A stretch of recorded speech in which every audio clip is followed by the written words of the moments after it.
Hello, जय हिंद दोस्तों। गणतंत्र दिवस की बहुत सारी शुभकामनाएं आप लोगों को। मेरे प्यारे बच्चे, आप सभी लोग बिहार एसएससी इंटर लेवल की तैयारी कर रहे हैं। बहुत जल्दी उसका पेपर होना है। तो प्यारे बच्चे, आप जैसे लगे हुए हैं, कुछ दिनों की बात है, आप वैसे ही बिल्कुल सक्सेस माइंड चैनल पे बने रहें। और जो भी डिफरेंट डिफरेंट सब्जेक्ट के टीचर आपको पढ़ा रहे हैं, बहुत बेहतरीन पढ़ा रहे हैं। आप चैनल पे अगर बने रहें और वीडियोस को शुरू से अंत तक देखते रहें, यकीन मानिए आपको जिस पैटर्न पे सवाल पूछा गया है उसी पैटर्न पे फिर आने वाले टाइम पे भी सवाल पूछा जाएगा और उसी अप्रोच से आप सवाल बना भी पाएंगे। नमस्कार, मैं अमित आप सभी लोगों का आपके अपने चैनल, हमारे चैनल सक्सेस माइंड्स में बहुत बहुत बहुत स्वागत करता हूं। और आप अगर ऐसा सोच रहे हैं कि आपके पास कोई खजाना है जिससे आप फटाक से कुछ देखें, ऐसा मिल जाए जिसको देखें और एग्जाम आपके निकल जाए, तो वो सिर्फ और सिर्फ सक्सेस माइंड चैनल में पॉसिबल है। और प्यारे बच्चे, आप अभी तक वीडियोस देख रहे होंगे तो आपको ये यकीन हो रहा होगा कि चीजें इतनी सिस्टमैटिक तरीके से पढ़ाई जा रही हैं, एक एक सवाल पे इतना अच्छा डिस्कशन हो रहा है, जिसके हिसाब से आपको ये लग भी रहा होगा कि सवाल जल्दी बन भी रहे होंगे आपसे, और भी आप किसी बुक की प्रैक्टिस लगा रहे होंगे तो, और जरूर बनेगा प्यारे बच्चे, मजा भी आ रहा होगा। और आज की क्लास में हम प्रैक्टिस सेट 10 के नाम से 26 जनवरी है, जिलेबी आपको खाना चाहिए, आपको मजा आना चाहिए, आप अपने जीवन में बहुत खुश रहें, परेशान ना रहें, क्योंकि परेशानी से कुछ नहीं होगा। और मजे लीजिए बच्चे और पढ़ते रहिए कंसिस्टेंसी के साथ पढ़ते रहिए। आज की क्लास में हम 2018 के जो बाकी सवाल बचे हुए हैं प्यारे बच्चे, वो प्रैक्टिस सेट 10 के हिसाब से हम लोग कर रहे होंगे, तो आप प्रैक्टिस करते रहिए, बहुत मजा आ रहा होगा। चलिए आगे बढ़ते हैं, आज की सवाल की शुरुआत करते हैं क्वेश्चन नंबर 19 से। क्या है सवाल, पढ़ेंगे, हल करें। 5 इंटू 5 क्या इस बात को हम 5 का क्यूब नहीं लिख सकते प्यारे बच्चे? बिल्कुल लिख सकते हैं, 5 का क्यूब बिल्कुल लिख सकते हैं दोस्त। चलिए, फिर लिखा है 3 इंटू 5 चलिए, 3 इंटू 5 इंटू 5 इंटू 6, इसका मतलब आप ये कह रहे हैं कि सर 3 इंटू 5 का स्क्वायर है और इंटू में 6 है। पहले इसको हम थोड़ा सा अपने तरीके से लिख ले रहे हैं, है ना, आपको भी ऐसे ही करना है। फिर प्लस क्या है, 3 इंटू 5 इंटू 6 इंटू 6, इसका मतलब 3 इंटू 5 और 6 इंटू 6 को हम लिख सकते हैं 6 का स्क्वायर। आगे देखेंगे प्यारे बच्चे क्या है, आप कहेंगे सर +6 इंटू 6 इंटू 6 6 का क्यूब। ठीक है भाइयों, क्या आपको ये देख के महसूस नहीं हो रहा है कि ये A cube plus B cube plus 3a² B plus 3ab² के फॉर्मूला पे है? यानी आपको a प्लस बी का होल क्यूब का फॉर्मूला आना चाहिए। अगर आप a प्लस बी का होल क्यूब का फॉर्मूला लगाएंगे तो क्या लगेगा, a cube plus 3a² B plus 3ab² और प्लस b का क्यूब। समझ पाए प्यारे दोस्त? तो आपको ये फॉर्मूला याद होना चाहिए। अगर आपको ये याद है तो आपके सवाल कुछ थे ही नहीं। इसका मतलब ये है कि इस पूरी बात को हम a प्लस बी का होल क्यूब लिख सकते हैं, जहां a की जगह पे कितना है प्यारे बच्चे, 5, और b की जगह पे कितना है, 6। यानी 5 और 6 का होल क्यूब आपको आना चाहिए।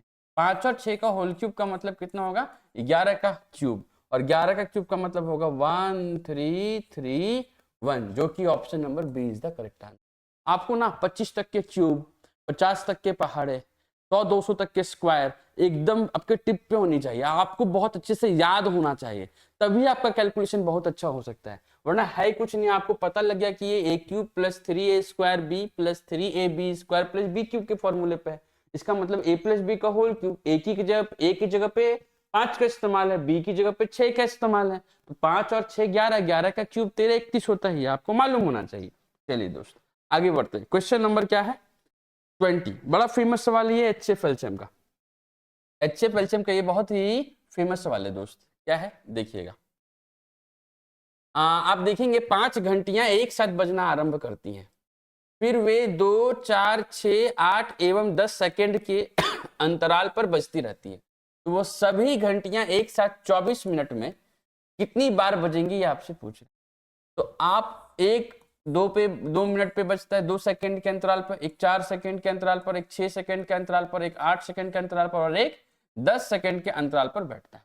अगर 10 सेकंड के अंतराल पर ये बैठेगा तो आपको ये देखना है कि ऐसा कौन सा टाइम है जिसमें सारे घंटियां एक साथ बजी। ऐसा कौन सा टाइम है जिसमें सारी की सारी घंटियां एक साथ बजे। तो आप कहेंगे सर 2 4 6 8 10 को हम एक ऐसा टाइम पे रोके जहां पर ये सारी की सारी उस नंबर को डिवाइड कर सके, that is LCM. That is क्या, एलसीएम। इसका मतलब 2, 4, 6, 8, 10 का एलसीएम ही वो टाइम है जहां पर सारी घंटियां एक साथ बजेंगी। और आपसे पूछ भी रहा है तो सभी घंटियां एक साथ 24 मिनट में कितनी बार बजेंगे, यानी एक साथ कितनी बार बज रही है 24 मिनट में, ये पूछ रहा है। तो हम ये ढूंढेंगे कि कौन सा ऐसा टाइम है जिसमें वो सारी घंटियां एक बार 1 सेकंड में बज रही है, मतलब एक पर्टिकुलर टाइम पे बज रही है। तो आपको इसका एलसीएम निकालना है। क्या 2 के पहाड़े में 4 आता है? Yes sir. तो 2 का हैप्पी बर्थडे। ये 4 के पहाड़े में कोई संख्या आती है? यस सर, 8 आती है। 4 का भी हैप्पी बर्थडे। इसका मतलब इसके एलसीएम निकालने में इसका कोई रोल नहीं है। एलसीएम निकलेगा किसका सर? 6, 8 और 10 का। 6, 8 और 10 का किसी दो का डिफरेंस चेक करिए, किसी दो का डिफरेंस चेक करिए। 8 और 10 का डिफरेंस कितना होगा? 2।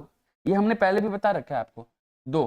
क्या इस दो जो डिफरेंस 2 आया है, क्या इस 2 से 8 भी कट रहा है और 10 भी कट रहा है? आप बोलेंगे सर हाँ दोनों कट रहा है। दोनों कटना चाहिए प्यारे बच्चे, दोनों कटना चाहिए।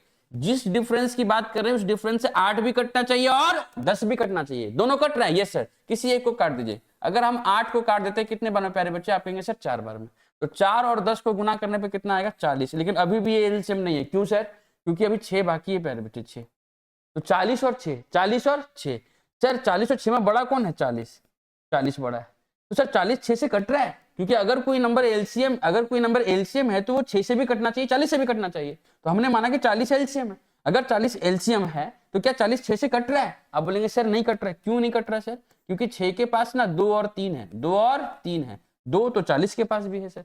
2 के पहाड़ा में 40 आता है। क्या है जो नहीं है? आप बोलेंगे सर 3 नहीं है 40 के पास। इस 3 को यहां अगर ले आते हैं तो कितना आ जाएगा? 120 सेकेंड। यानी 120 सेकेंड में सारी घंटियां एक बार एक साथ बज रही है, एक बार एक साथ बज रही है। अच्छा 120 सेकंड को हम मिनट में चेंज करें तो 120 सेकंड को हम अगर कितना 60 से, क्योंकि 1 मिनट में 60 सेकंड, अगर 60 से डिवाइड कर देंगे तो क्या आप जान पा रहे हैं कि ये 2 मिनट के बराबर है? आप बोलेंगे बिल्कुल सर। इसका मतलब आप ये कह रहे हैं, कि सर 2 मिनट लगता है, 2 मिनट लगता है तब घंटियां एक बार बजती है। 2 मिनट में घंटियां एक साथ एक बार बजती हैं। हमसे कितने मिनट के अंदर पूछा है? हमसे 24 मिनट के अंदर पूछा है कि 24 मिनट में घंटियां एक साथ कितनी बार बजेंगी। अगर 2 मिनट में एक बार बज रही हैं तो 24 मिनट में कितनी बार बजेगी? आप कहेंगे सर 24/2, तो कहेंगे 12, यानी 12 बार घंटियां एक साथ बजेगी 24 मिनट के अंदर, जो कि ऑप्शन नंबर डी है बेटा। ठीक है, तो ऐसे सवालों को बनाना।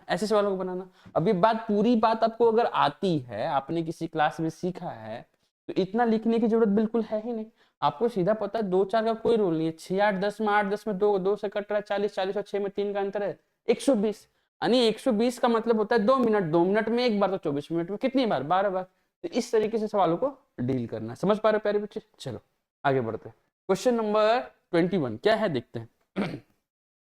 21 नंबर देखिए क्या है। 21 नंबर में क्या बोला है?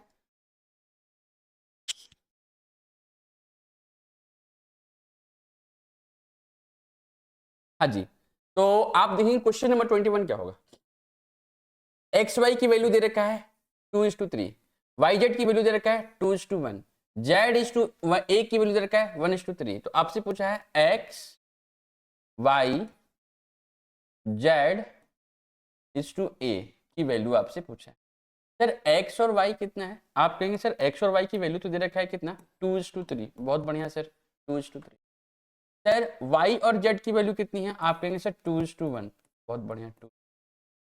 सर Z/A की वैल्यू कितना दे रखी है? आप कहेंगे सर 1:3। तो 1 के नीचे हमने रख लिया 3, 1 के नीचे हमने रख लिया।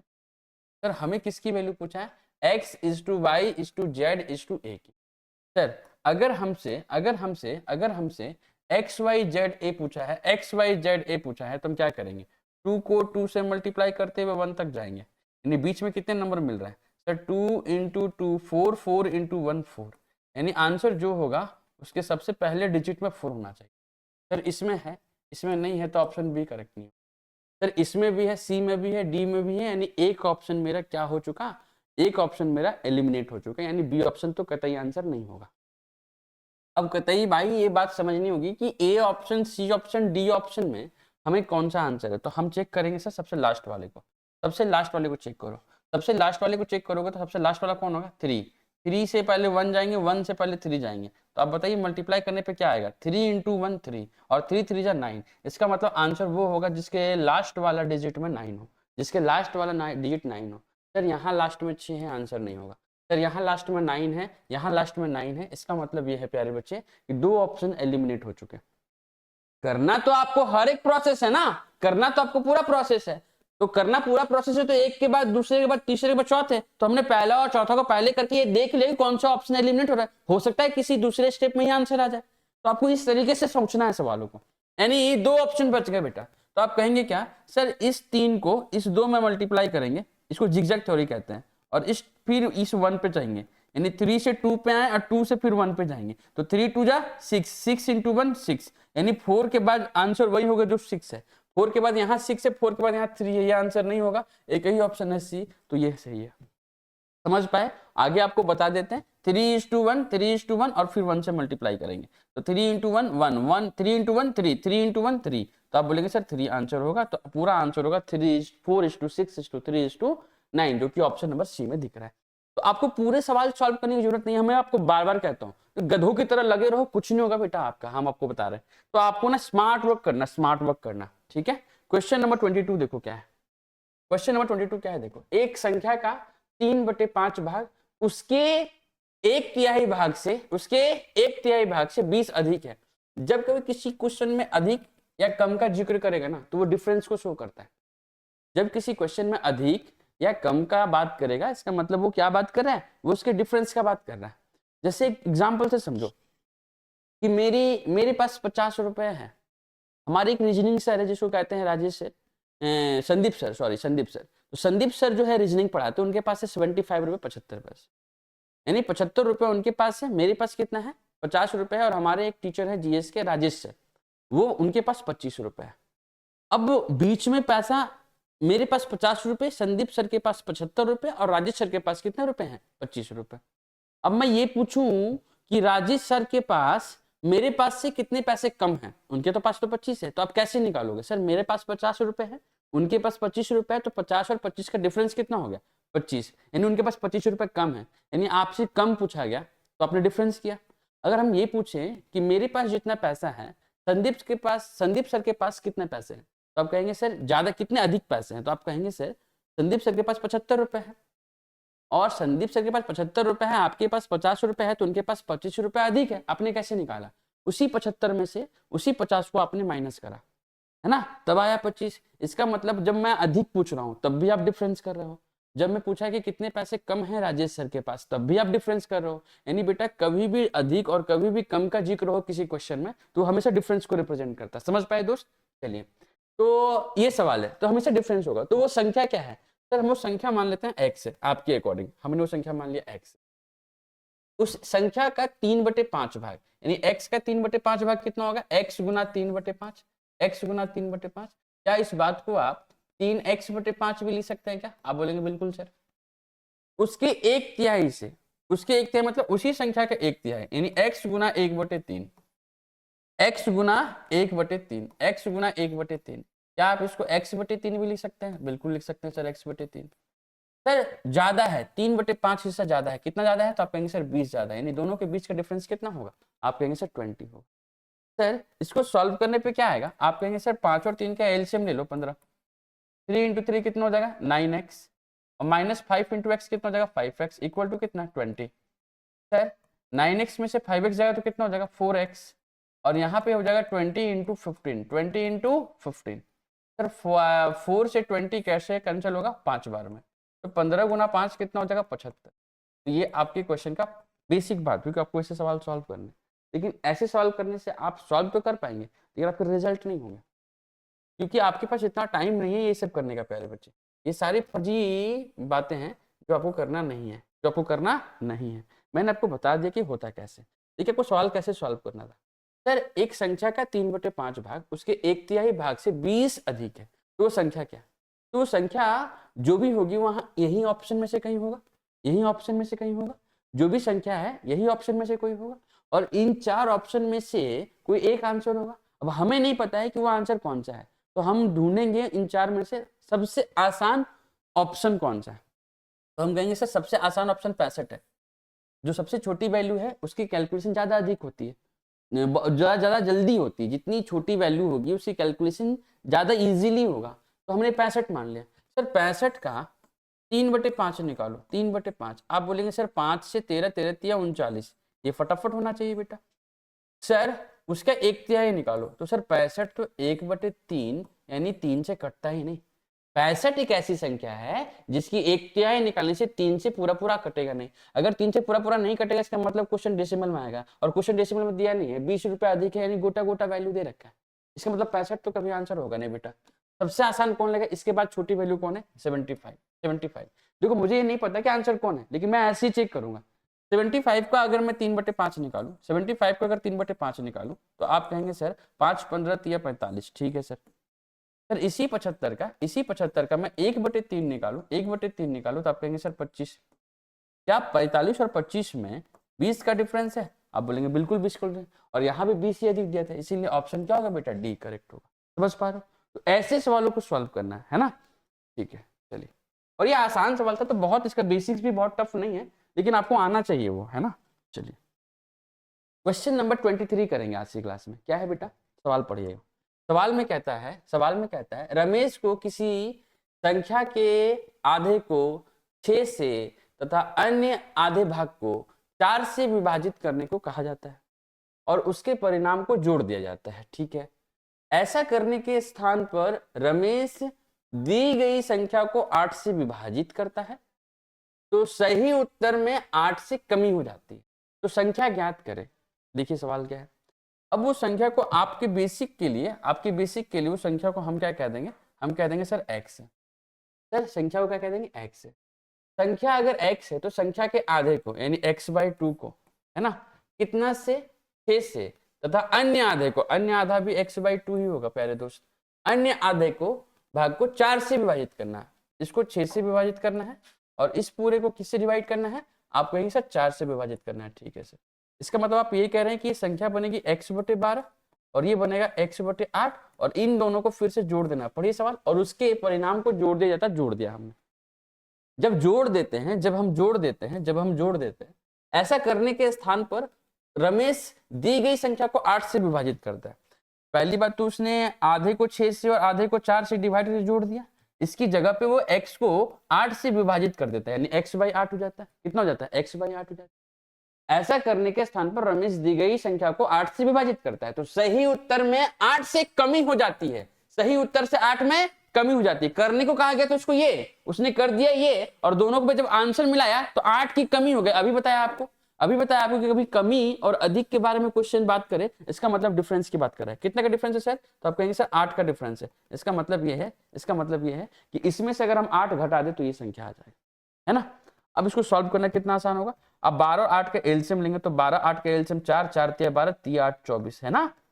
अरे कैसे बता रहे हैं, देख लो कितना जल्दी हो गया। आप कहेंगे सर क्या सेटिंग है आपका, कोई सेटिंग नहीं है भाई, कोई सेटिंग नहीं है। 8 और 12 में कितने का डिफरेंस है, आप कहेंगे 4। सर जिसका डिफरेंस निकाल रहे क्या वो दोनों संख्या को डिवाइड करना है, यस सर। 8 भी कट रहा है और 12 भी कट रहा है, तो किसी एक को काट दो। सर काट दिए 4 से किसको, 12 को, कितने बार में, 3 बार में, तो 8 गुना 3 कितना हो गया, 24 से एलसीएम चला गया। और जितना जल्दी हमने किया ना उससे कई ज्यादा गुना आप जल्दी करेंगे, प्रैक्टिस करेंगे तो, है ना। 12 दूना 24 2x, अब प्लस 8 तिया 24 3x, और इस 8 को अगर हम उधर जोड़ दें तो क्या बन जाएगा, x/8 प्लस का 8, ठीक है बेटा। सर 5x बटे 24, ठीक है सर। और यहाँ कितना हो जाएगा सर, 8 एलसीएम गया, 8 8 64 प्लस x यानी x प्लस का 64, ठीक है सर। सर 8 से 24 कितने बार में निपटेगा, 3 बार में। कितने बार में निपटेगा, 3 बार में।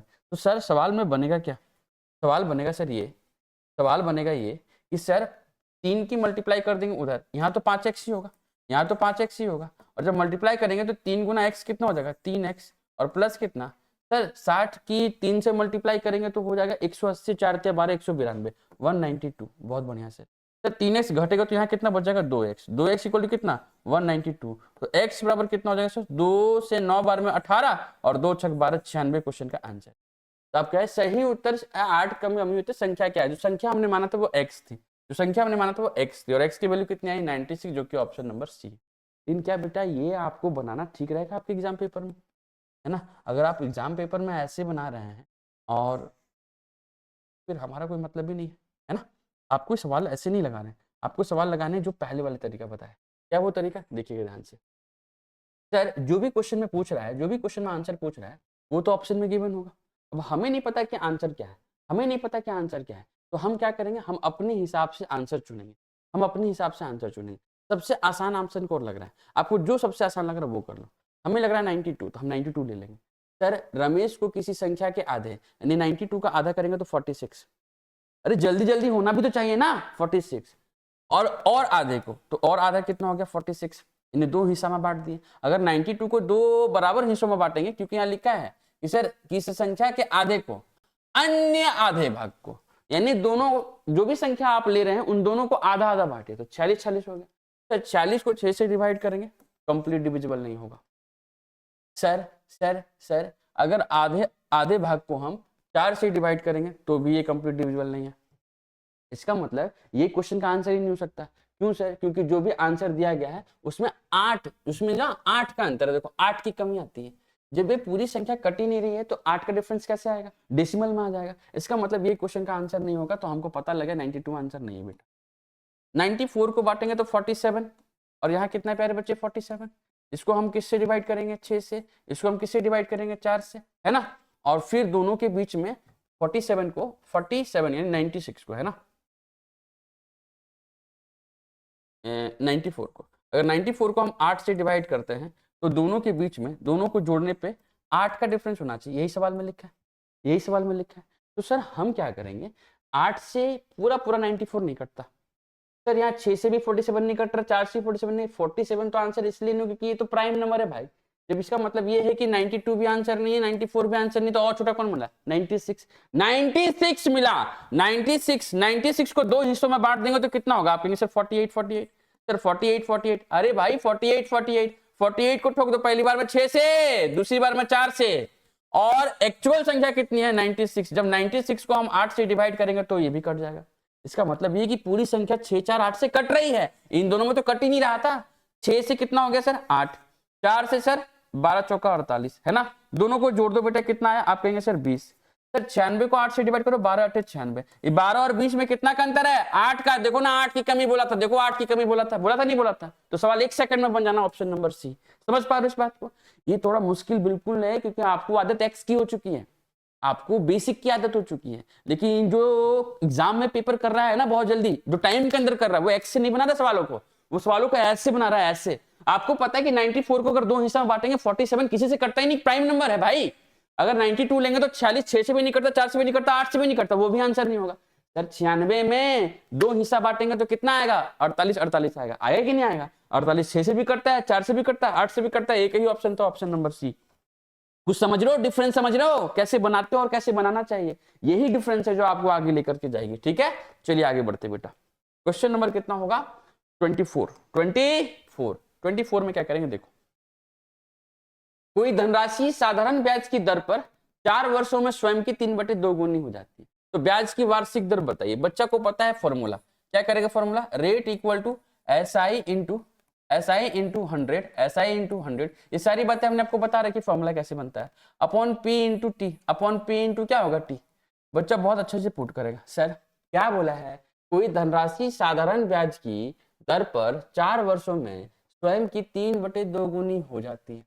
सर कोई धनराशि साधारण ब्याज की दर पर 4 वर्षों में स्वयं की 3/2 गुनी हो जाती है। सर तो ब्याज की वार्षिक दर ज्ञात करें, तो रेट का फॉर्मूला तो यही है। सर अगर कोई राशि P है और वो 3/2 गुनी हो जा रही है, यानी 3P/2 हो जा रही है, 3P/2 हो जा रही है, तो सर दोनों के बीच में कितना का डिफरेंस है, तो आप बहुत बढ़िया से निकालेंगे। सर 3P/2 माइनस का P, तो आएगा P/2। सर यही वाला तो ऐसा ही होगा, सर यही वाला तो ऐसा ही होगा, क्योंकि कोई राशि अगर 4 साल के बाद 3P/2 है तो अमाउंट है, और अमाउंट हमेशा SI प्लस प्रिंसिपल होता है ना बेटा। तो आप देखेंगे सर P/2 यहाँ पुट करेंगे, ठीक है बाबू, यहाँ कितना हो जाएगा इनटू में 100। सर प्रिंसिपल को हमने माना था P, और टाइम कितना है सर 4 साल। सर EP का EP से हैप्पी बर्थडे, 2 से 50 बार में कट जाएगा। सर 50 से 4 कटेगा नहीं, 2 दूना 4, 2 2500, 2 25 50, है ना। तो 25/2 का मतलब कितना हो जाएगा, आप बोलेंगे सर 12.5%, बहुत बढ़िया। लेकिन क्या दोस्त, इस तरीके से सवालों को बनाना है, ये एक ऐसा सवाल है जिसमें पेन पेपर की जरूरत नहीं है।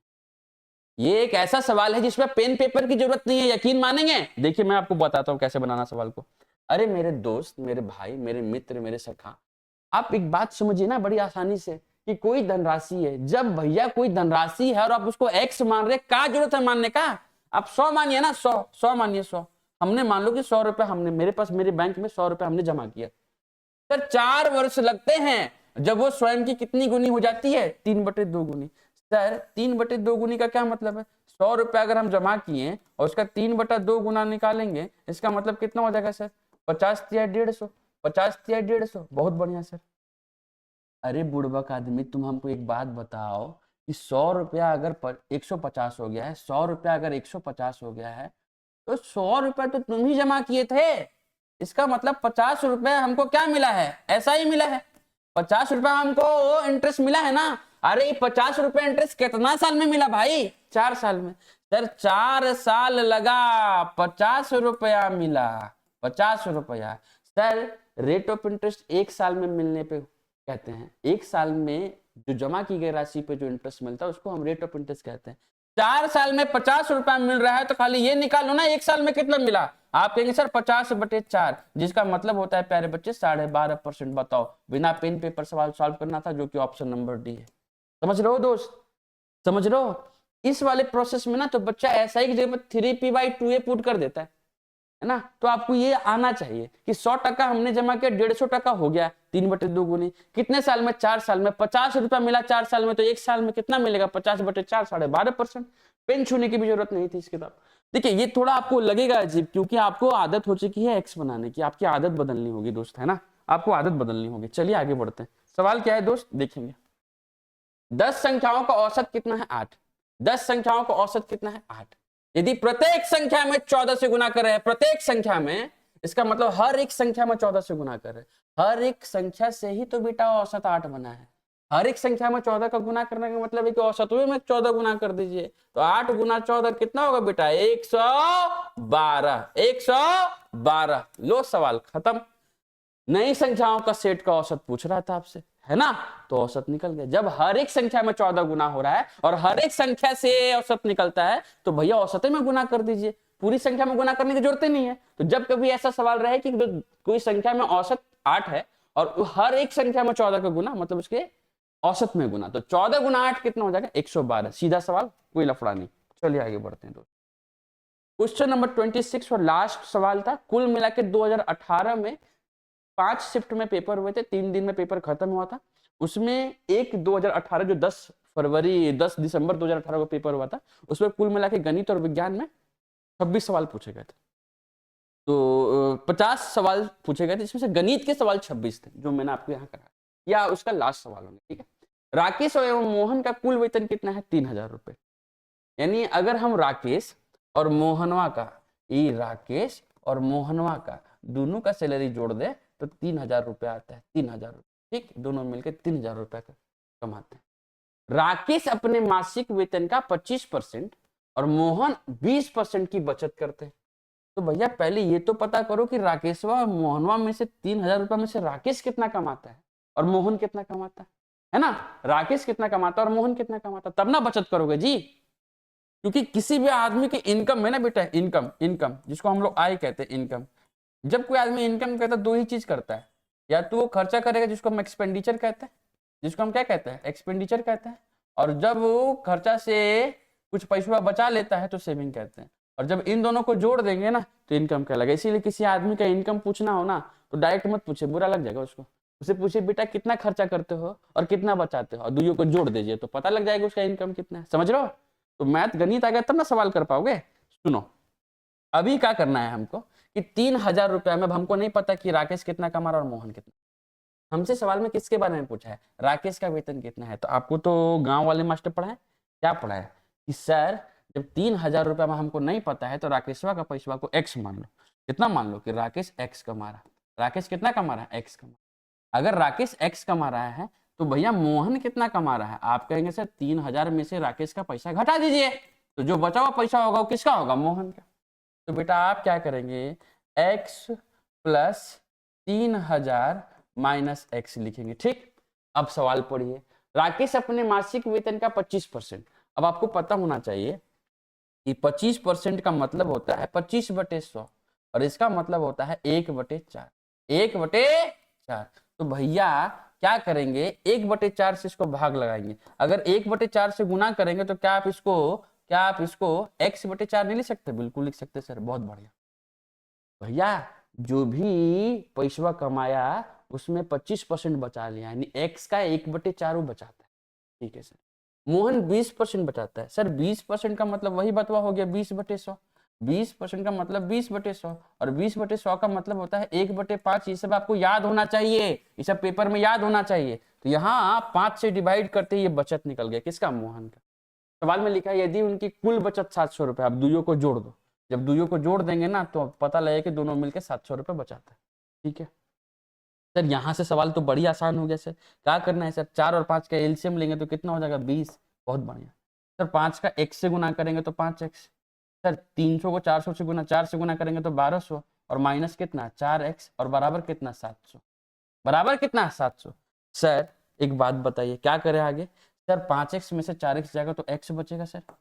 20 जाके 700 से गुना होगा तो 700 और गुना 20 करेंगे तो कितना सीधा लिख देंगे सर? 700 गुना 20 करेंगे तो कितना हो जाएगा सर? 7 दूना 14 में 3 जीरो सर, यानी कितना हो जाएगा सर? आप कहेंगे सर 14,000 हो जाएगी नहीं 14,000? अरे भैया सुनो, 5x में से 4x को घटाओ तो कितना बचा? x बचा कितना? 1200 प्लस 1200। इस 20 का गुना कर दो किस में? आप बोलेंगे सर 20 का गुना करेंगे हम 700 में, तो सर 700 में गुना करने पे कितना आ जाएगा? 7 दूना 14 3 जीरो और यहाँ से क्या कर दो? 1200 घटा। समझ रहे हो इस बात को? तो आपको सवाल के आंसर मिल जाए। लेकिन हम कहते हैं दोस्त क्या आप उसको ये सब करने की जरूरत थी? आप हमको बताइए क्या आपको ये सब करने की जरूरत है? बिल्कुल नहीं है। देखो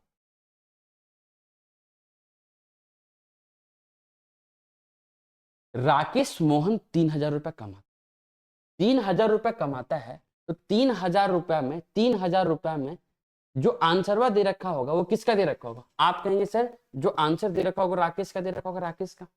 अब राकेश कितना कमा रहा है इनमें से हमको नहीं पता, तो सबसे आसान ऑप्शन चुनो। सबसे आसान ऑप्शन वो होगा जिसमें सबसे ज्यादा जीरो होगा। सबसे ज्यादा जीरो किसमें है सर? इसमें। अगर हम 2,000 मान लेते हैं राकेश, क्योंकि जितना जीरो होगा काटना उतना आसान होगा। अगर राकेश कमा लेता है 2,000 रुपया, दोनों मिलकर कमाता है 3,000 रुपया, इसका मतलब मोहन कमाता है 1,000 रुपया। अरे बोलो हाँ या ना? मोहन कितना कमाता है? 1,000 रुपया। सर अगर राकेश कमाता है 2,000 रुपया, मोहन कमाता है 1,000 रुपया, दोनों मिलकर कमाता है 3,000 रुपया। सर मोहन राकेश अपने मासिक वेतन में कितना बचाता है? 25%। 25% का मतलब 1/4। अगर हम इसका 1/4 निकाल दें तो 500 रुपया बचा रहा है। अरे हाँ ना, 4 × 5 = 20, 500 रुपया बचा रहा है। सर मोहन बचा रहा है अपनी कमाई का 20%। 20% मतलब कितना होगा बेटा? आप कहेंगे 1/5। सर 5 से ठोक देंगे तो 200 रुपया। क्या दोनों मिल करके कितना बचा रहा है? आप कहेंगे सर 700 रुपया, जो कि ऑप्शन कौन सा होगा? ऑप्शन होगा ए, खत्म। क्योंकि 700 रुपये बचा रहा है, देख लो 700 रुपये बचा रहा है। तो आपको ऑप्शन हिट करना आना चाहिए। अब कोई सेटिंग नहीं है, हम अपने हिसाब से चारों में से कोई भी ऑप्शन लेके देख सकते हैं कि वो आंसर 700 आ रहा है कि दोनों मिलके। समझ गए? और बाकी का हिसाब किताब को खुद करके लाना है। ठीक है, ये आपको कमेंट में लिखना है कैसे बनना नहीं बनना। और आपकी 2018 जो 10 दिसंबर 2018 को पेपर हुआ था उसके सारे क्वेश्चन हम लोगों ने करा रखा है। ठीक है, तो आई होप आप मजे कर रहे होंगे। और अगर चैनल पर नए होंगे, आपको पसंद आ रहा होगा, तो जरूर से जरूर लोगों को सब्सक्राइब करना सिखाएं। आप अगर कर चुके हैं तो करिए और बाकी लोगों को भी बताइए, है ना। और जरूर वीडियो को पसंद करते हुए जाइए, और ताकि हमको मोटिवेशन मिले और हम आपको अलग अलग एग्जाम्स की बेहतरीन अप्रोच और लेकर के आपको सिखा सके। तो आज की सेवा इसी खूबसूरत सवाल के साथ समाप्त करते हैं दोस्त, और मिलते हैं नेक्स्ट वीडियो में। तब तक के लिए जय हिंद।